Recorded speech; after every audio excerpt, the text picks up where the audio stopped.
ನಿರ್ದೇಶಕ ಮಣಿರತ್ನಂ ನಿರ್ದೇಶನದ ರಾವಣನ್ ಮತ್ತು ರಾವಣ್ ಸಿನಿಮಾದ ಆ ಕ್ಲೈಮ್ಯಾಕ್ಸ್ ದೃಶ್ಯವನ್ನ ಯಾರೂ ಅಷ್ಟು ಸುಲಭವಾಗಿ ಮರೆಯಲು ಸಾಧ್ಯವಿಲ್ಲ. ಆದರೆ ಇಂದಿಗೂ ರೋಮಾಂಚನ ಉಂಟು ಮಾಡುವ ಆ ದೃಶ್ಯದ ಚಿತ್ರೀಕರಣದ ಹಿಂದೆ ಜೀವವನ್ನೇ ಪಣಕ್ಕಿಟ್ಟ ಕರಾಳ ಕಥೆಯೊಂದು ಅಡಗಿದೆ.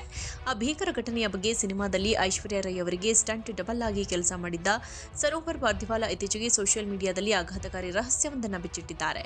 ಕೊನೆಯ ಸಾಹಸಮಯ ದೃಶ್ಯದಲ್ಲಿ ನಾಯಕಿ ಕಂದಕವಿರುವ ಶೂಟಿಂಗ್ ವೇಳೆ ನಡೆದ ಭೀಕರ ತಾಂತ್ರಿಕ ದೋಷದಿಂದಾಗಿ ಸರೋವರ್ ಬರೋಬ್ಬರಿ 150 ಅಡಿ ಎತ್ತರದ ಕಣಿವೆಯಲ್ಲಿ ಬೋರ್ಗರ್ ಜಲಪಾತದ ಪಕ್ಕದಲ್ಲೇ ಬಂಡೆಯ ಮಧ್ಯೆ ತೂಗಾಡುತ್ತಾ ಸಿಕ್ಕಿಬಿದ್ದಿದ್ದರು.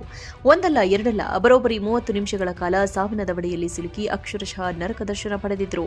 ಕೇವಲ 3.5 ಸೆಕೆಂಡುಗಳ ಆ ದೃಶ್ಯ ನನ್ನ ಜೀವನದಲ್ಲೇ ಮರೆಯಲಾಗದ ಅತ್ಯಂತ ಭೀಕರ ಘಟನೆ ಆಯಿತು ಎಂದಿರುವ ಅವರು, ಇಂತಹ ಅಪಾಯದ ಸಮಯದಲ್ಲಿ ಗಾಬರಿಯಾಗದೆ ಶಾಂತವಾಗಿರುವುದು, ಉಸಿರಾಟ ನಿಯಂತ್ರಿಸುವುದು ಮತ್ತು ಸುರಕ್ಷತಾ ವ್ಯವಸ್ಥೆಯ ಮೇಲೆ ನಂಬಿಕೆ ಇಡುವುದು ಎಷ್ಟು ಮುಖ್ಯ ಎಂಬುದನ್ನು ವಿವರಿಸಿದ್ದಾರೆ. ಅಂದು ತಾವು ಜೀವಂತವಾಗಿ ಮರಳಲು ಅದೇ ಧೈರ್ಯವೇ ಕಾರಣ ಎಂದಿರುವ ಸನೋಬರ್ ಹಂಚಿಕೊಂಡಿರುವ ಈ ಬಿಹೈಂಡ್ ದಿ ಸೀನ್ ವಿಡಿಯೋ ಈಗ ಸೋಷಿಯಲ್ ಮೀಡಿಯಾದಲ್ಲಿ ಸಖತ್ ವೈರಲ್ ಆಗ್ತಿದೆ.